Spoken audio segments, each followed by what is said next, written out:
শঙ্কৰ গুৰু হৰে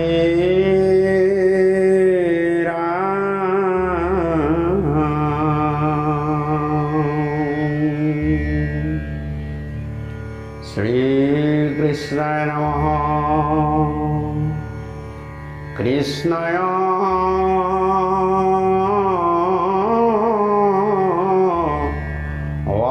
বাসুদেবায়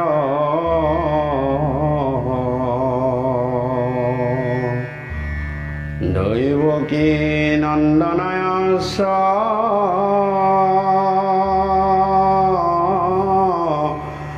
নন্দ গোপ কুমারায় গোবিন্দায় নমো নমঃ। নমঃ পঙ্কজনাভায়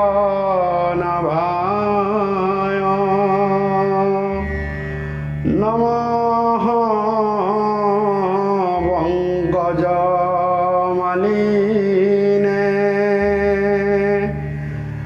নমঃ পঙ্কজনেত্রায়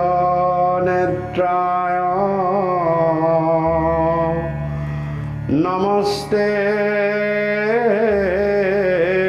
পঙ্কজঙ্ঘায়।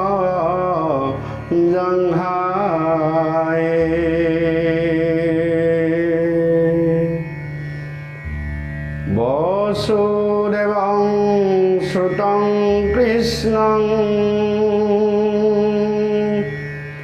কংস সানুর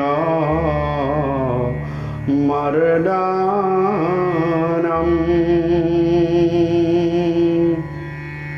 দৈবকী হৃদয়ানন্দং কৃষ্ণ বন্দে জগদ্গুরু। হরে রাম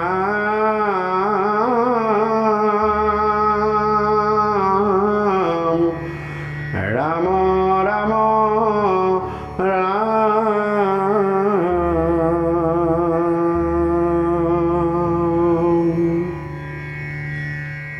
মূকং করোতি বাচালং পঙ্গুং লঙ্ঘতে গিরিম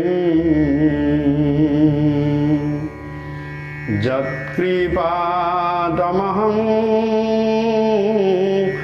বন্দে পরমানন্দ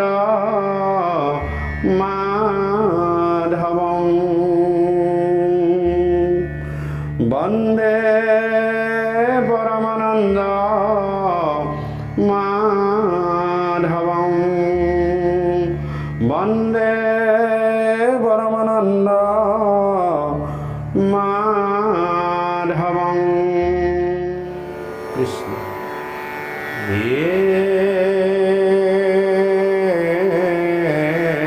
রাম হরে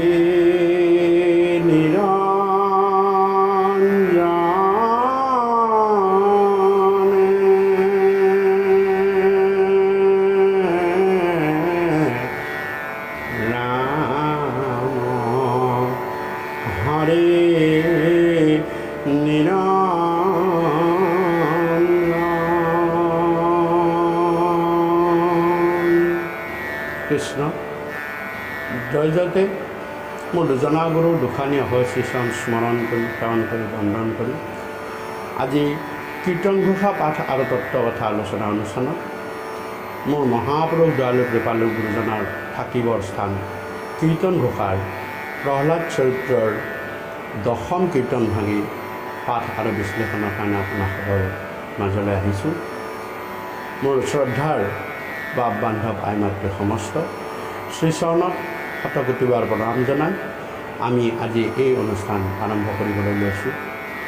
মোৰ দয়ালু কৃপালু গুৰুজনাই ঘোষাভাগীত ৰাম নিৰঞ্জন প্ৰভু ভগৱন্তক স্মৰণ কৰি এই ঘোষাভাগী আৰম্ভ কৰিছে আৰু দেৱতাসকলৰ প্ৰতি প্ৰভু ভগৱন্তই সন্তুষ্ট হৈ দেৱতাসকলক কি ধৰণৰ আশ্বাস বাণীৰে আশ্বাসিত কৰিছে আৰু মনৰ ভয় দূৰ কৰিছে আৰু দয়ালু কৃপালু গুৰুজনাই আমাক পদত এনেদৰে বৰ্ণনা কৰিছে।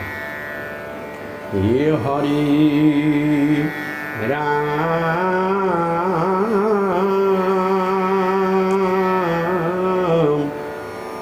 হে ৰাম দেব দেবে উপাসন্ত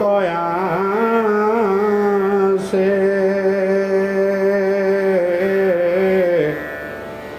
হৰিলায়া তাকি বাণী পাছে,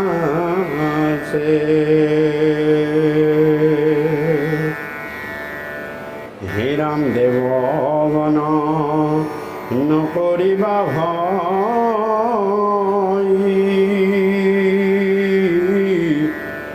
কৰি বহু দৈত্যৰ প্ৰলয়,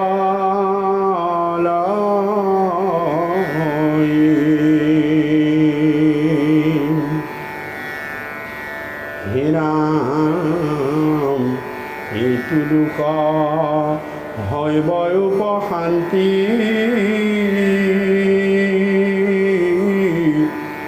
শুনা তাৰ মৰণৰ শান্তি। যে হিৰণ্যকশিপুৰ প্ৰতাপত, হিৰণ্যকশিপুৰ উৎপাতত, হিৰণ্যকশিপুৰ অত্যাচাৰত, উৎপীড়নত দেৱতাসকলে সহ্য কৰিব নোৱাৰি তেওঁলোকে ভগৱন্তৰ শ্ৰীচৰণত শৰণাপন্ন হ'ল আৰু ভগৱন্ত পুৰুষক স্মৰণ কৰি তেওঁলোকে তেওঁলোকৰ দুখ নিবেদন কৰাত প্ৰভু ভগৱন্তই আকাশীবাণী স্বৰূপে সেই দেৱতাসকলৰ দুখনো কেনেদৰে বিমোচন হ'ব আৰু দৈত্যেন্দ্ৰক কেনেদৰে প্ৰভু ভগৱন্তই নিধন কৰিব, এই কথাৰ কিছু ইংগিত এই ঘোষাৰ মাজেৰে মোৰ দয়ালু কৃপালু গুৰুজনাই দেৱতাসকলক উদ্দেশ্যি ভগৱন্তই কি ক'লে তাৰ কথা প্ৰকাশ কৰিছে। ভগৱন্ত পুৰুষৰ উদ্দেশ্য এইটো যে পৃথিৱীত যেতিয়া অধৰ্মৰ সৃষ্টি হয়, ধৰ্মৰ যেতিয়া ক্ষয় হয়, পাপী অত্যাচাৰীসকলৰ যেতিয়া উৎপীড়ন চলে, তেতিয়া প্ৰভু ভগৱন্তই এই পৃথিৱীত ধৰ্ম প্ৰতিষ্ঠাৰ কাৰণে আৰু দুষ্ট পাপী অত্যাচাৰীসকলক, অধৰ্মীসকলক নিধনৰ কাৰণে প্ৰভু ভগৱন্তই আহি এই পৃথিৱীত অৱতাৰ গ্ৰহণ কৰে। সন্তক পালন কৰা আৰু অসন্ত দুষ্টক দমন কৰা, ধৰ্ম সংস্থাপন কৰা, অধৰ্ম বিনাশ কৰাই প্ৰভু ভগৱন্তৰ কাম। সেয়ে ভকত বৈষ্ণৱ সাধু সন্তৰ ৰক্ষাৰ্থে প্ৰভু ভগৱন্তই যি অৱতাৰ গ্ৰহণ কৰে সেয়া ভকতৰ প্ৰতি প্ৰীতি হৈ, সাধু সন্ত মহন্তৰ প্ৰতি কৃপাশীল কৰি ভগৱন্তই এনেদৰে অৱতাৰ গ্ৰহণ কৰে। এইবাৰো ভগৱন্ত পুৰুষে দেৱতাসকলক আশ্বাসবাণী বুলিবলৈ ধৰিলে। সেই দেৱতাসকল, তোমালোকে মনত অলপো ভয় নকৰিবা। দেৱতাসকলক প্ৰভু ভগৱন্তই ক'লে যে তোমালোকক মই কিছু কথা আগতীয়াকৈ জনাই দিওঁ যে মই কিদৰে এই মহাপ্ৰতাপী অনাচাৰী দুষ্ট হিৰণ্যকশিপুক মই বধ কৰিম, তাৰ কথা মই তোমালোকক কিছু কৈছোঁ, শুনা। হে হৰি ৰাম, প্ৰাণপুত্ৰ বৈষ্ণৱ প্ৰহ্লাদ,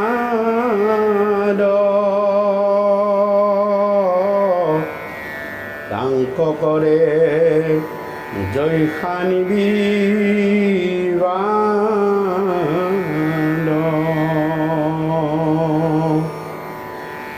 হে ৰাম তেবে তাক কৰিব নিৰ্জান,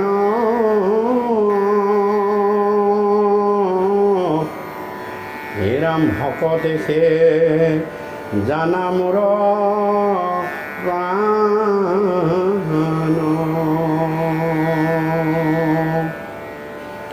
হেৰাম তান পীৰা শৰীৰে নহয়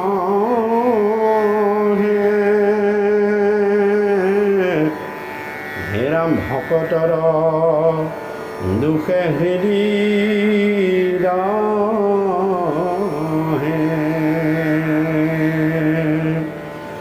হে দেৱতাসকল, ব্ৰহ্মাৰ বলত বলীয়ান হৈ শক্তিশালী হৈ এই হিৰণ্যকশিপুৱে যিদৰে স্বৰ্গ মৰ্ত্য পাতালত নিজৰ আধিপত্য বিস্তাৰ কৰিবলৈ গৈ সকলোকে দমন কৰি ফুৰিছে, নানান ধৰণৰ অত্যাচাৰ উৎপীড়ন কৰি ফুৰিছে, সাধু সন্ত ঋষি মহন্তক তেওঁ যিদৰে মোক বিচাৰৰ নামত অত্যাচাৰ উৎপীড়ন কৰিছে, এই উৎপীড়নবিলাক মই দেখি আছোঁ।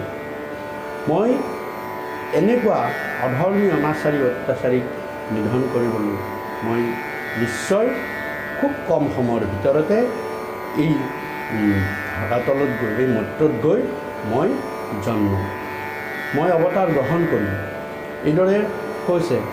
আৰু এটা কথা কৈছে যে হে দেৱতাসকল, তোমালোকে জানিবা যে যেতিয়ালৈ এই হিৰণ্যকশিপুৱে বৈষ্ণৱ ভকতৰ গাত হাত নিদিব তেতিয়ালৈ মই সহ্য কৰি থাকিম। কিন্তু যেতিয়াই তেওঁ বৈষ্ণৱ মোৰ ভকত মোৰ বৈষ্ণৱসকলৰ ওপৰত তেওঁ যেতিয়াই হাত দিব তেতিয়াই তেওঁৰ মৰণ নিশ্চিত হৈ আহিব। মই ভকতৰ দুখ, ভকতক দিয়া নিৰ্যাতন মই সহ্য কৰিব নোৱাৰোঁ। প্ৰয়োজন হ'লে মোৰ ওপৰতেই কোনো হানি কৰক, ক্ষতি কৰক, মই তেতিয়া সহ্য কৰি থাকিম। কিন্তু মোৰ ভকতক, মোৰ বৈষ্ণৱক, মোৰ সেৱকক যদি কোনোবাই অত্যাচাৰ উৎপীড়ন কৰে তাৰ আয়ুস মই বেছি সময় নাৰাখিম। এইটো কথা তোমালোকে মনত ৰাখিবা। আৰু তেনেকুৱা এজন বৈষ্ণৱ জন্মগ্ৰহণ কৰিবলৈ গৈ আছে। ক'ত গৈছে? যে এনেকুৱা ঠাইত জন্মগ্ৰহণ কৰিব যে নেকি হিৰণ্যকশিপুৰ নিজৰ বীৰ্যৰ সন্তান। নিজৰ সন্তান হিচাপে তেওঁৰ পুত্ৰ প্ৰহ্লাদ জন্ম হ'ব। সেই প্ৰহ্লাদ পৰম বৈষ্ণৱ হ'ব। তেওঁ ভক্তিত মই খুব সোনকালে সন্তুষ্ট হ'ম। কি এই পুত্ৰ প্ৰহ্লাদৰ ওপৰত যেতিয়া হিৰণ্যকশিপুৱে অত্যাচাৰ উৎপীড়ন কৰিব আৰু সেই অত্যাচাৰ উৎপীড়নৰ সীমা যেতিয়া চেৰাই যাব তেতিয়াই মই তাক নিধন কৰিবলৈ, হিৰণ্যকশিপুক মই নিধন কৰিবলৈ মই অৱতাৰ গ্ৰহণ কৰিম। এই কথা তোমালোকে মনত ৰাখিবা। আৰু তেতিয়াই হিৰণ্যকশিপুৰ এই আয়ু, এই জনম শেষ হ'ব আৰু তেতিয়া তোমালোকে সুখে সন্তোষে নিজ নিজ স্থানত থাকি তোমালোকৰ কাৰ্যবিলাক সম্পাদনা কৰিব পাৰিবা। হে হৰি ৰাম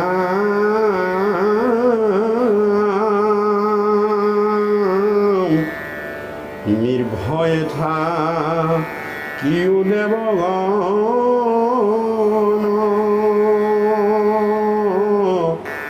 অল্পতসী জীৱে প্ৰয়োজন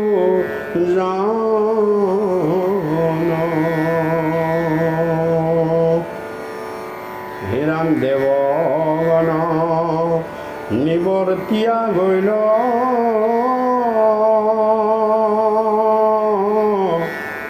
দৈত্যেন্দ্ৰৰ চাৰি পুত্ৰ হৈল। আৰু ভগৱন্তৰ পৰা এনেকুৱা আশ্বাস বচন শুনি দেৱতাসকলে ভগৱন্তৰ প্ৰণাম জনাই তেওঁলোক তাৰ পৰা দিশাদিশি য'ত যাব লাগে তালৈ গুচি গ'ল। হিৰণ্যকশিপুৱে একাদিক্ৰমে তেওঁৰ পত্নী কয়াধুৰ গৰ্ভত 4টি সন্তানৰ জন্ম দিব। লাড, আহ্লাদ, অনুহ্লাদ, প্ৰহ্লাদ এই 4টি সন্তানৰ জন্ম দিলে আৰু তাৰ ভিতৰত পৰম বৈষ্ণৱ হিচাপে জন্ম পালে প্ৰহ্লাদ। চাৰিটিৰ ভিতৰত প্ৰহ্লাদহে পৰম বৈষ্ণৱ হ'ল, ভকত হ'ল। তাৰ কাৰণ আছে যে কয়াদুৰ গৰ্ভত যেতিয়া প্ৰহ্লাদ থাকে তেতিয়া সেই প্ৰহ্লাদে নাৰদৰ পৰা ভাগৱত ভক্তিৰ সকলো তত্ত্ব উপদেশ কথা শ্ৰৱণ কৰিবলৈ তেওঁৰ পৰম সৌভাগ্য হৈছে। প্ৰহ্লাদে মাতৃৰ গৰ্ভত থাকোঁতেই সেইকাৰণে সমস্তখিনি ভাগৱত ভক্তি তত্ত্বৰ কথা জানিব পাৰিছিল। সেইকাৰণে আমি ইয়াতে এটা বিশেষ আলোচনা আমি আগবঢ়াইছোঁ যে গৰ্ভৱতী আই মাতৃসকলে আৰু গৰ্ভৱতী আই মাতৃৰ স্বামীজনে অন্ততঃ সেই 10 মাহ 10 দিন যিমান পাৰি আইগৰাকীক পৰম ভক্তিযুক্ত কথা, ভাল কথা, সজ কথা, সৎ কথা কীৰ্তন কৰাব লাগে আৰু তেওঁৰ একান্ত মনে শ্ৰৱণ কৰাব লাগে। ইয়াৰ ফলত গৰ্ভত থকা শিশুটি গৰ্ভৰ পৰাই সংস্কাৰী হৈ জন্মগ্ৰহণ কৰে। সেই সময়ত কেতিয়াও কাৰো লগত দুখ আচৰণ কৰি হাই কাজিয়া কৰি বা আনৰ কূটনৈতিক কথাবিলাক আলোচনা কৰি বা তাক শ্ৰৱণ কৰিব কেতিয়াও নেপায়। ভাল কথাৰে, ভাল চিন্তাৰে, ভগৱত ভক্তিৰ চিন্তাৰে আইগৰাকী যিমান সময় কটাব সিমানেই সেই সন্তানটি সংস্কাৰী সন্তান আৰু তেওঁ ভক্তিপৰায়ণ, ভগৱন্তৰ প্ৰতি ভক্তিযুক্ত হৈ জন্মগ্ৰহণ কৰিব। আৰু এই কথা ইয়াতেই নহয় যে গৰ্ভ অৱস্থাত থাকোঁতে আনকি অভিমন্যুৰ ক্ষেত্ৰতো সেইটো কথা আমি কিছু জনা যায়। আৰু ঠিক তেনেদৰে ভক্ত প্ৰহ্লাদো ইয়াৰ এটা উৎকৃষ্ট নিদৰ্শন। এই ভক্ত প্ৰহ্লাদে জন্ম পায়েই কেনেদৰে কি গুণৰ অধিকাৰী হ'ল, এটা ডাঙৰ কথা যে কেনেদৰে হ'ব পাৰে। 5 বছৰ বয়সতেই তেওঁ যিবিলাক গুণৰ অধিকাৰী হৈছে, 5 বছৰ বয়সতেই তেওঁ মহামতী বুলি মোৰ দয়ালু কৃপালু গুৰুজনাই উল্লেখ কৰিছে। এই মহামতী হ'বলৈ মহান গুণসমূহ প্ৰহ্লাদে ক'ত পালে, কেনেকৈ পালে, কোন গুৰুৰ পৰা বা কেনেধৰণৰ গুৰুৰ পৰা তেওঁ এই জ্ঞান গ্ৰহণ কৰিলে। এই জ্ঞান, এইখিনি কথাৰ বা এইখিনি সংখ্যাৰ উত্তৰ হৈছে যে মাতৃ গৰ্ভত থাকোঁতে মাতৃ দয়ালু কৃপালু নাৰদে, অংশৱতাৰ নাৰদে যি পৰম জ্ঞান দিছিল সেই জ্ঞান ভক্ত প্ৰহ্লাদে গৰ্ভত থাকিয়েই শুনিব পাইছিল। সেইকাৰণে ভক্ত প্ৰহ্লাদ জন্মৰ পৰাই তেওঁ ভক্তিৰ প্ৰতি সমান, ভক্তিৰ প্ৰতি আদৰ্শৱান আৰু ভক্তিযুক্ত হিচাপে পৰম জ্ঞানী, পৰম গুণী হিচাপে এই প্ৰহ্লাদে জন্মগ্ৰহণ কৰিছিল আৰু তেওঁৰ জীৱন ভক্তিবাদৰ মাজেৰে, ভক্তি তত্ত্বৰ আদৰ্শৰ মাজেৰে তেওঁ আগবাঢ়ি যাবলৈ সক্ষম হৈছিল। ইয়াত দয়ালু কৃপালু গুৰুজনাই প্ৰহ্লাদৰ সেই বিশেষ গুণসমূহৰ কথা খুব সুন্দৰভাৱে বৰ্ণনা কৰিছে। হৰি ৰাম প্ৰহ্লাদ বৈষ্ণৱ ভোলায়াতি বিষ্ণুক চিন্তন্ত দিনে ৰাতি হে ৰাম ইন্দ্ৰিয়ক হৰিয়ানিয়ম প্ৰাণী কৰে খন্ত আত্মা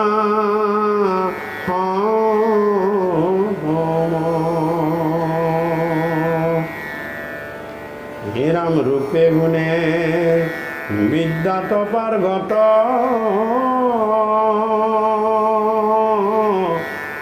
নাহি গৰ্ব তথাপি নত হে ৰাম দুখতয়ো দেগনুহিচিত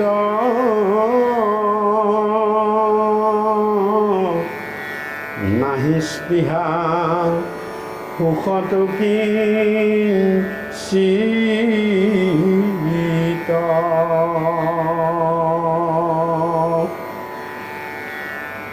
প্ৰহ্লাদে জন্ম পায়েই পৰম বৈষ্ণৱৰ গুণখিনি বৈষ্ণৱী গুণখিনি তেওঁ অধিকাৰী হ'বলৈ পাৰিছিল।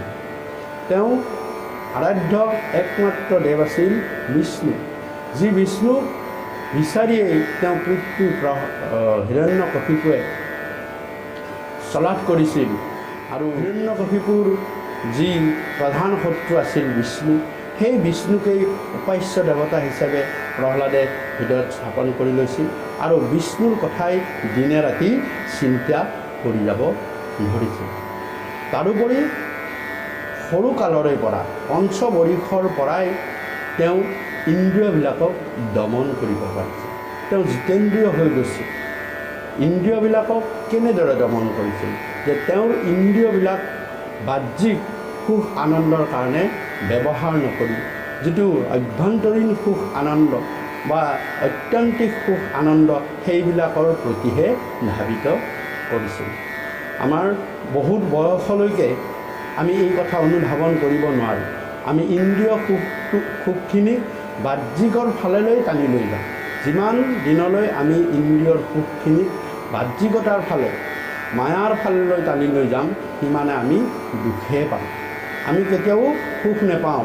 আমি পৰম সুখ পাবলৈ হ'লে আমি ইন্দ্ৰিয়ৰ সুখ আনন্দ অনুভূতি সেয়া আমি অভ্যন্তৰীণ অৰ্থাৎ ভিতৰৰ ফাললৈ নিব লাগে, যিটো ঐত্যান্তিক সুখ বুলি কয়। তাক মহাপুৰুষ গুৰুজনাই কৈছে যে মনৰ ক্ষেত্ৰত কৈছে, মন এটা ইন্দ্ৰিয়। মন ইন্দ্ৰিয় এনেকুৱা এটা অৱস্থানত থাকে যে সত্য অসত্যৰ জড় চৈতন্যৰ মাজত যিটো প্ৰকাশে তাকে বুলি মন সেহি সিটো পাৱে যিজনে যাক উপাসে। যে সত্য আৰু অসত্য, সত্য চিন্তাখিনি হৈছে ঐত্যান্তিক সুখ প্ৰাপ্তিৰ আভ্যন্তৰীণ চিন্তা। আনহাতে অসত্যৰ যিখিনি চিন্তা সেইখিনি হৈছে বাহ্যিক সুখৰ চিন্তা। ঠিক তেনেদৰে জড় আৰু চৈতন্য, জড়বাদী যি চিন্তা বা জড়বাদী চিন্তাৰ পৰা যিখিনি পোৱা যায় সেইখিনি হৈছে বাহ্যিক সুখ। আৰু যিখিনি চৈতন্যময়ী চিন্তাৰে মনক চৈতন্যময়ী চিন্তাত নিবিষ্ট কৰিব পাৰিলে আমি আভ্যন্তৰীণ অৰ্থাৎ অত্যান্তিক সুখখিনি আমি অনুভৱ কৰোঁ। অত্যান্তিক সুখ তজু পদ সেৱা হৰি হৰি হৰি হৰিয়ে সেৱা পৰিহৰি শিশুকে ভৈলো বঞ্চিত। গতিকে ভগৱন্তৰ শ্ৰীচৰণ চিন্তা কৰা, স্মৰণ কৰা, ভগৱন্তৰ শ্ৰীচৰণত সমস্তকে অৰ্পণ কৰি যি সুখ বা আনন্দৰ অনুভূতি পোৱা যায় সেয়া হৈছে ঐত্যান্তিক সুখ। প্ৰহ্লাদে মনক সমস্ত ইন্দ্ৰিয়খিনিকৈ নিয়ন্ত্ৰিত কৰি তেওঁ বাহ্যিক সুখতকৈ ভিতৰৰ সুখৰ ফাললৈ লৈ গুচি গৈছিলে। আৰু প্ৰহ্লাদ ৰূপে গুণে বিদ্যাত পাৰ্গত। তেওঁ ৰূপো আছিল অতি সুন্দৰ। দৈত্যৰ কোনো ধৰণৰ ৰূপ তেওঁৰ গাত প্ৰতিস্ফুট হোৱা নাছিল। আৰু গুণতো ঠিক তেনেদৰে তেওঁ পৰম গুণী আছিল। তাৰোপৰি তেওঁৰ এনেকুৱা আছিল, তেওঁ স্থিতপ্ৰজ্ঞ পুৰুষ বুলি গীতাই শাস্ত্ৰই কৈছে যে স্থিতপ্ৰজ্ঞজনৰ গাত যি যি গুণ থাকে, গীতা শাস্ত্ৰৰ মতে, গীতা শাস্ত্ৰত অৰ্জুনক প্ৰভু ভগৱন্তই কুৰুক্ষেত্ৰৰ সেই ৰণক্ষেত্ৰৰ মাজত যি গীতা জ্ঞান দিছিল, তাত স্থিতপ্ৰজ্ঞৰ বিষয়ে গীতাৰ 2য় অধ্যায়তেই এই কথা বৰ্ণনা আছে যে স্থিতপ্ৰজ্ঞজনৰ কি কি গুণৰ অধিকাৰী হ'ব পাৰে। সেই গুণৰ অধিকাৰীয়ে আছিল প্ৰহ্লাদ। আৰু প্ৰহ্লাদৰ এনেকুৱা আছিল যে দুখতো উদ্বিগ্ন নহৈচিত্ত। বহুত যদি দুখো পায় তেওঁৰ মনটো কেতিয়াও উদ্বিগ্নতাৰে ভৰি নপৰে। তেওঁ দুখ পালেও সেইখিনি ভগৱন্তৰ কৃপাতহে মই দুখখিনি পালোঁ আৰু ভগৱন্তৰ ইচ্ছাৰ কাৰণেহে মই এই দুখ পাবলৈ সক্ষম হৈছোঁ। এইবুলি ভগৱন্তৰ শ্ৰীচৰণত দুখখিনিও অৰ্পণ কৰে। আৰু সুখ পালেও সুখত তেওঁ আত্মহাৰা হৈ নাযায়। তেওঁ কেতিয়াও সুখত ভগৱন্তক কেতিয়াও পাহৰি নাযায়। সেইখিনিও ভগৱন্তৰ কৃপা জানি মানি তেওঁ ভগৱন্তৰ শ্ৰীচৰণতে অৰ্পণ কৰে। গতিকে এইটো হৈছে স্থিতপ্ৰজ্ঞৰ আন এটা গুণ। তাৰ পৰা কৈছে যে নাহি স্পৃহা সুখতো কিঞ্চিত। বৰ সুখ পাবলৈও তেওঁ কেতিয়াও ঢাপলি মেলি নুফুৰে। সুখত তেওঁ থাকিবলৈ তেওঁ নিবিচাৰি তেওঁ কি কৰে যে স্পৃহাহীনভাৱে ভগৱন্তৰ কৃপাত যিখিনি মিলিছে সেয়া দুখেই হওক সুখেই হওক তেওঁ সহজে তাক গ্ৰহণ কৰে আৰু ভগৱন্তৰ কৃপা যেনে সেইখিনি তেওঁ ভোগ কৰে। গতিকে তেওঁ এনেদৰে চিতবজ্ঞৰ গুণবিলাক মহাপুৰুষ গুৰুজনাই ইয়াত বৰ্ণনা কৰিছে আৰু প্ৰহ্লাদৰ গাত সেই চিতবজ্ঞ গুণসমূহ দেখা গৈছে। এৰাম অসুৰচ ভাৱ এৰিল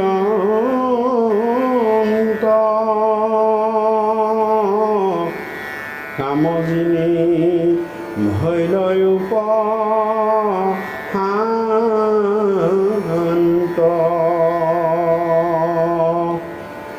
মহাবৈৰী ভূয়া দেৱ যাক সাধু বুলি প্ৰশংসন্ত তাক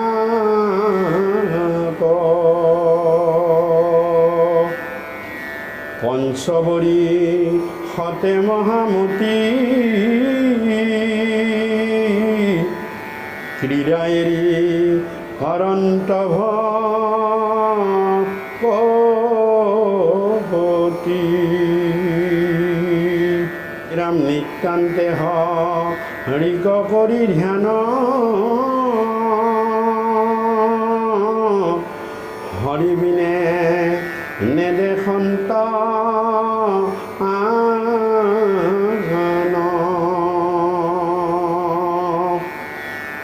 সদায় কৃষ্ণৰ গুণ কহে চিত্তত ধৰিল কৃষ্ণ গাহে। অসুৰৰ যি আসুৰিকতাৰ স্বভাৱ, যি তামসিক গুণ, আসুৰিক স্বভাৱবিলাক এৰি দিলে। তেওঁ কোনো কামনা তেওঁ নাৰাখিলে, তেওঁ কামনাক জিনি পেলালে আৰু জিনি পেলাই তেওঁ উপশান্ত হৈ গ'ল। উপশান্ত মানে কামনা যেতিয়া মানুহৰ মনত নাথাকে তেতিয়া তাত পৰিপুষ্টিতাই স্থান লয়। তেওঁ যদি পৰিপুষ্টিৰে মনেৰে যি পাইছোঁ ভগৱানৰ কৃপাত পাইছোঁ আৰু যি পাইছোঁ ভগৱন্তৰ পৰম কৃপাগুণে এইখিনিয়ে বহু, সেইখিনিকেই ভগৱন্তৰ প্ৰসাদহেন জানি মানি যদি কোনোবাই ভোগ কৰে সেইখিনি তেওঁৰ পৰিপুষ্টি পায়। তেওঁৰ কোনো তেতিয়া কামনা নাথাকে, কোনো তেতিয়া তেওঁৰ বাসনা নাথাকে আৰু প্ৰহ্লাদে যি পাইছিলে সেইখিনি ভগৱন্তৰ কৃপাহেন জানি মানি তাক সুন্দৰভাৱে ভোগ কৰিছিলে আৰু ভোগ কৰি তেওঁ উপশান্ত হৈ পৰিছিলে। তেওঁৰ মন কেতিয়াও অশান্তি অসুৱা বা আন ধৰণৰ কিবা কামনা বাসনাৰে কেতিয়াও আবৃত্ত হোৱা নাছিলে। প্ৰহ্লাদৰ গাত এনেকুৱা ধৰণৰ বৈষ্ণৱ ভকতৰ গুণসমূহ দেখি পিতা হিৰণ্যকশিপুৰ মহাবৈৰী দেৱতাসকলেও প্ৰহ্লাদৰ এই গুণসমূহ দেখি মনত বৰ সন্তোষিত হৈছিল।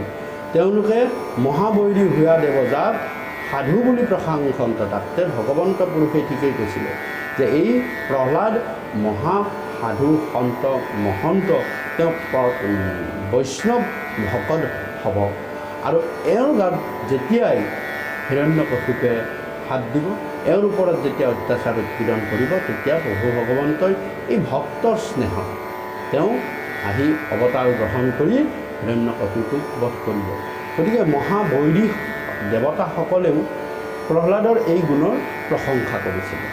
আচলতে আমাৰ মিত্ৰ আত্মীয় স্বজন কুটুমে আমাক বহুখিনি প্ৰশংসা কৰে, তাত এটা স্বাৰ্থ হয়তো জড়িত হৈ থাকিব পাৰে, কিন্তু শত্ৰুবিলাকে যিয়ে আমাক বেয়া পায়, আমাৰ শত্ৰু, তেওঁলোকে প্ৰশংসা কৰাটোহে আচলতে নিস্বাৰ্থ প্ৰশংসা। আমি এনেকুৱা কাম কেতিয়াও কৰিব নালাগে যাৰ কাৰণে আমাৰ হাত ওপৰলৈ যায়। আমি এনেকুৱা কাম কৰিব লাগে যাত নেকি শত্ৰুৰ হ'লেও হাত দুখন আহি জোৰ খায়। আমি কেতিয়াও শত্ৰু যে লগত তেওঁৰ বৈৰভাৱ ৰাখি হিংসা প্ৰতিহিংসাৰ মাজত আমি যদি আগবাঢ়ি যাওঁ, তেতিয়াহ'লে শত্ৰুৱে সদায় হাত দাঙি থাকিব আৰু সেই দাঙা হাত প্ৰতিৰোধ কৰিবলৈ আমিও হাত দাঙিব লাগিব। গতিকে তাকে নকৰি শত্ৰুৰ হাত যাতে জোৰ হয় এনেকুৱা কাম কৰিলেহে আমি সেই কামেৰে আমি বাহ্যিকতা নহয় অভ্যন্তৰীণ ভিতৰকো জয় কৰিব পাৰিম আৰু তেতিয়াহে আমি ক'ম যে সঁচাকৈ আমাৰ কাম প্ৰশংসাৰ পাত্ৰ আমি এই কাম ভগৱন্তৰ কৃপাত ভগৱন্তই কৰাইছে গতিকে প্ৰহ্লাদৰ এনেকুৱা গুণ দেখি মহাশত্ৰু দেৱতাসকলেও তেওঁক সাধু সন্ত বুলি প্ৰশংসা কৰিবলৈ ধৰিলে প্ৰহ্লাদ পঞ্চবৰিষতে মহামতী প্ৰহ্লাদ এইকাৰণে পঞ্চবৰিষতে মহামতী হ'বলৈ পালে কি কয়াধুৱে নাৰদৰ পৰা ভাগৱত ভক্তিৰ কৃষ্ণ ভক্তিৰ বিষ্ণু ভক্তিৰ যি উপদেশ শুনিছিলে সেই উপদেশখিনি তেওঁ গৰ্ভত থাকোঁতে একান্তচিত্তে শুনি ল'লে আৰু শুনি লৈ জন্ম পোৱাৰ পিছৰ পৰাই তেওঁ বিষ্ণুগ্ৰাহী বিষ্ণুৰ প্ৰতি ভক্তিবান হৈ জন্ম পালে সেইকাৰণে প্ৰহ্লাদে খুব পঞ্চবৰিষতে মহামতী হ'বলৈ সক্ষম হ'ল তেওঁ নিতান্তে হৰিক ধ্যান কৰে তেওঁ যেতিয়াই সুবিধা পায় যেতিয়াই সময় পায় তেতিয়া একমাত্ৰ হৰিহে চিন্তা কৰে হৰিহে স্মৰণ কৰে হৰি বিনে তেওঁ আন কাকো চিন্তাও নকৰে আৰু স্মৰণো নকৰে তেওঁ সদায় সুবিধা পালে শ্ৰোতা পালে তেওঁ কৃষ্ণ গুণ ক'বলৈ ধৰে আৰু কোনোবাই যদি কৃষ্ণ গুণ বৰ্ণনাও কৰে সেই কৃষ্ণ গুণখিনি তেওঁ একান্ত মনে শ্ৰৱণ কৰিব বিচাৰে তেওঁ যদি শ্ৰোতাও নাপায় আৰু কওঁতাও নাপায় তেতিয়া প্ৰহ্লাদে একান্ত মনে কৃষ্ণ স্মৰণ কৰে বিষ্ণুক স্মৰণ কৰে মনে একমাত্ৰ ভগৱন্তৰ কথাকে চিন্তা কৰি থকাৰ ফলত চিত্তত ভগৱন্তই বাস কৰিবলৈ বাধ্য হৈ গুচি গ'ল অৰ্থাৎ তেওঁৰ চিত্তত কৃষ্ণগ্ৰাহে ধৰিলে কৃষ্ণগ্ৰাহে যেতিয়া ধৰিব সেই কামৰ আৰু এৰাই আহিব কোনো জীৱই নোৱাৰে আনকি প্ৰহ্লাদেই নহয় এই কথা মোৰ দয়ালু কৃপালু গুৰুজনাই গোপীৰ ক্ষেত্ৰতো ধৰি লিখিছে ৰাস দিয়াত চিত্তত ধৰিলা কৃষ্ণ গাহে ইয়াতে যেনেকৈ লিখিছে মোৰ মহাপুৰুষ গুৰুজনাই ঠিক তেনেদৰে গোপীসকলকো চিত্তত কৃষ্ণগ্ৰাহে ধৰা তেওঁলোকে সমাজৰ বান্ধোন পৰিয়ালৰ বান্ধোন পাৰিবাৰিক বান্ধোন আনকি তেওঁলোকৰ শৰীৰৰ যি স্নেহ প্ৰীতি ভয় আছিলে সকলোবিলাক এৰি তেওঁলোকে সেই মধ্যনিশা বৃন্দাবনলৈ দৌৰ মাৰিছিলে কিয় যে চিত্তত কৃষ্ণগ্ৰাহে ধৰে কৃষ্ণগ্ৰাহে যেতিয়া চিত্তত ধৰে তাত বাধা বিঘিনি কোনেও কেতিয়াও নেমানে বা তেওঁ সেইবিলাকৰ কথা চিন্তা নকৰে গতিকে চিত্তত যেতিয়া কৃষ্ণগ্ৰাহে ধৰিব তেতিয়া ভগৱন্ত পুৰুষে তেওঁক নিৰাপদে তেওঁৰ শ্ৰীচৰণলৈ চপাই নিয়াটো ভগৱন্তৰ দায়িত্ব হৰি ভকতকজন নলংগ বিঘিনি যে যেতিয়া তেওঁ চিত্তত কৃষ্ণগ্ৰাহে ধৰে তেওঁৰ বাধা বিঘিনি কেতিয়াও থাকিব নোৱাৰে আৰু সেইখিনি আঁতৰ কৰাৰ দায়িত্ব প্ৰভু ভগৱন্তৰ ঠিক তেনেদৰে ভক্ত প্ৰহ্লাদৰো চিত্তত কৃষ্ণগ্ৰাহে ধৰিলে আৰু তেওঁ সুখে দুখে কেতিয়াও ভগৱন্তৰ শ্ৰীচৰণ এৰি নিদিলে হে হৰি ৰাম নেৰে মনে গোবিন্দৰ পাৱ উপদে কৃষ্ণত প্ৰেম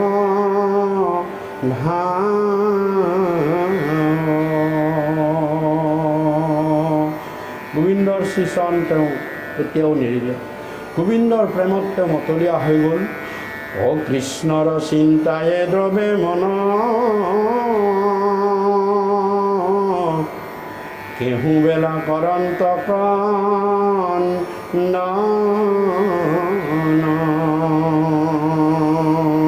ভগৱন্তৰ শ্ৰীচৰণ স্মৰণ চিন্তন কৰিব নেপালে শ্ৰৱণ কীৰ্তন গুণানুকীৰ্তন কৰিব নেপালে প্ৰহ্লাদৰ মনত বহুত দুখ আৰু সেই দুখতে প্ৰহ্লাদে হুগাই কান্দিব ধৰে কেতিয়াবা জীৱবিলাক তেওঁৰ ওচৰে পাজৰে থকা সকলোখিনিয়ে যেতিয়া মায়াত মত্ত হৈ থাকে ভগৱন্তৰ প্ৰতি চিন্তা নকৰে সেইবিলাক কথা চিন্তা কৰিও প্ৰহ্লাদে কেতিয়াবা কান্দিবলৈ ধৰে অৰাম কেহু বেলা হাসন্তয় আহ্লাদে কতু গীত গাৱন্ত প্ৰহ্লাদে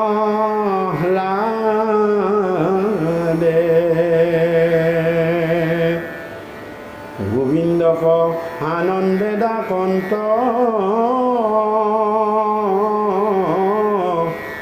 লাজ এৰি ফটো শুনা সন্ত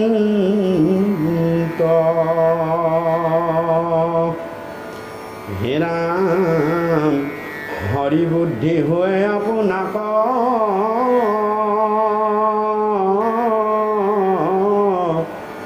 কতু কৰে কৃষ্ণৰ চেষ্টা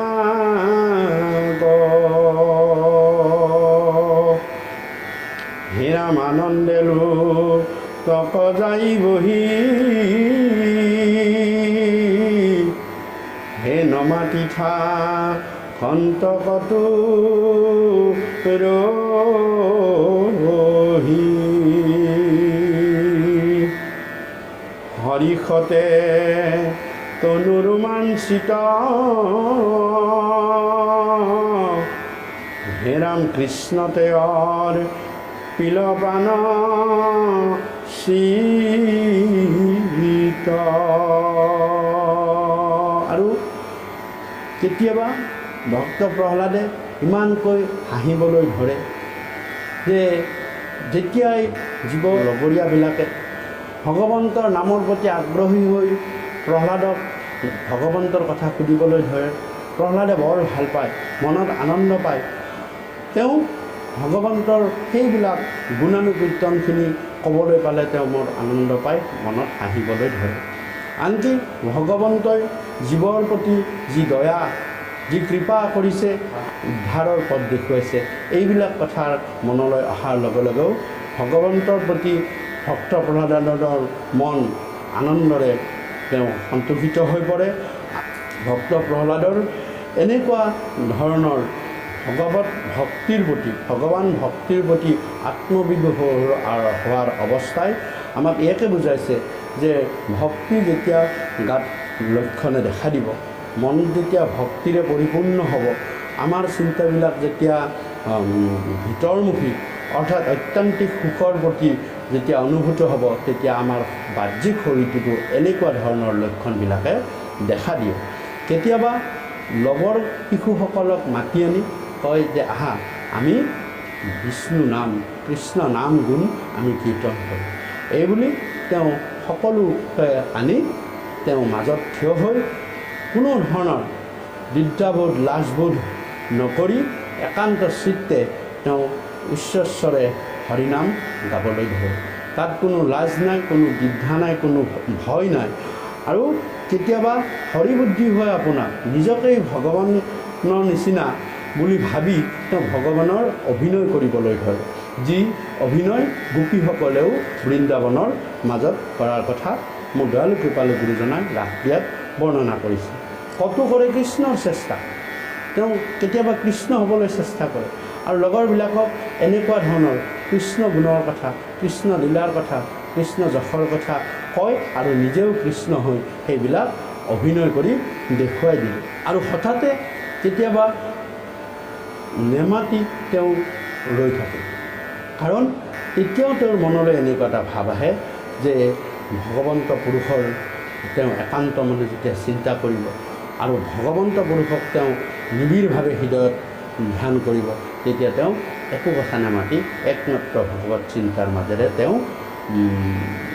থাকে বা তেওঁ থাকিব বিচাৰে গতিকে ভগৱন্ত পুৰুষৰ এনেধৰণৰ গুণ লীলাবিলাক কথাবিলাকৰ প্ৰহ্লাদে যেতিয়া অনুধাৱন কৰে প্ৰহ্লাদে যেতিয়া এইবিলাক স্মৰণ কৰে তেতিয়া তেওঁৰ গাৰ নোম শিহৰি উঠে ৰোমাঞ্চিত হৈ উঠে তেওঁৰ গাটো আৰু তেতিয়া তেওঁ সমস্তখিনি ভগৱন্তৰ শ্ৰীচৰণত অৰ্পণ কৰি ভগৱন্তৰ নাম গুণানুকীৰ্তন লৈ তেওঁ আনন্দৰে সময়বিলাক কটায় এইদৰে মোৰ দয়ালু কৃপালু গুৰুজনাই ভক্ত প্ৰহ্লাদে ৫ বছৰৰ পৰাই প্ৰভু ভগৱন্তক কেনেদৰে ভকতি কৰি আহিছিল এই কথা সুন্দৰভাৱে বৰ্ণনা কৰিছে আৰু এনেকুৱা বৰ্ণনাৰ মাজেৰে এই প্ৰহ্লাদ চৰিত্ৰৰ দশম কীৰ্তন ভাগী মোৰ দয়ালু কৃপালু গুৰুজনাই এনেদৰে সমাপন কৰিছে। হে হৰে ৰাম এহি মানে পৰন্ত ভগতি আন বিষয়ত নাই মতি।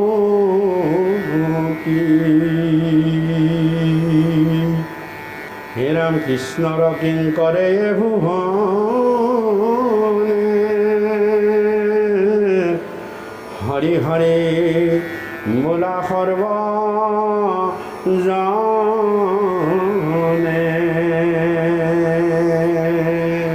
এইদৰে ভক্ত প্ৰহ্লাদে পঞ্চবৰিষৰ পৰাই তেওঁ ভগৱানক কৃষ্ণক বিষ্ণুক তেওঁ ভকতি কৰি যাবলৈ ধৰিলে আৰু তেওঁ আন বিষয়ৰ পৰা লাহে লাহে লাহে লাহে আঁতৰি আহিব ধৰিলে।